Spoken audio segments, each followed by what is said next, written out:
OK. Pourrais-tu nous expliquer, Roméo, le processus par lequel on va pouvoir utiliser le site? La façon dont ça va fonctionner est celle-ci. C'est qu'on invite les citoyens, les gens, à s'inscrire comme électeurs dans notre République citoyenne. Comme électeurs, ensuite, ils ont la possibilité de proposer des lois, de proposer des livres blancs, des politiques, etc. Et ils peuvent aussi aller consulter les projets de loi ou politiques qui sont présentés par les autres électeurs, émettre leurs opinions sur ces projets de loi-là en première lecture. On utilise un peu le même protocole qu'à l'Assemblée nationale. Et à ce moment-là, voter pour son adoption dans la dernière étape, qui est la deuxième lecture.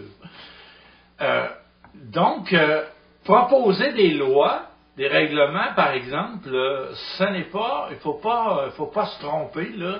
Il ne s'agit pas de ce qu'on voit continuellement sur Internet, des forums ou des blogs où tout le monde lance ses opinions, critique, etc. On veut vraiment que les gens passent à une autre étape. C'est beau critiquer, c'est beau contester, mais à un moment donné, il faut construire, il faut trouver des solutions réalistes, pas des affaires en l'air, des solutions documentées, et qu'on soumet au débat des autres, du public, et pour réellement faire un travail qui aboutit à des résultats, qui n'est pas juste du placotage.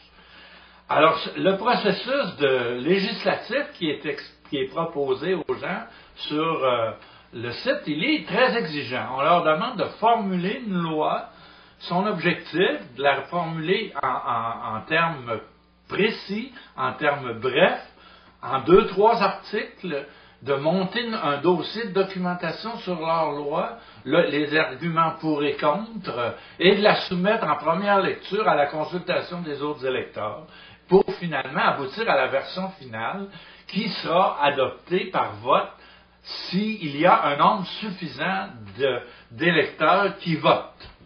Donc, on veut que ce soit très sérieux, de sorte que les projets de loi qui soient là puissent servir peu à peu à construire une nouvelle plateforme politique, d'une part, et à habiliter, comment je dirais, non, à montrer l'intérêt d'inventer de nouveaux mécanismes démocratiques où tout le monde va pouvoir contribuer, mais avec un esprit de responsabilité.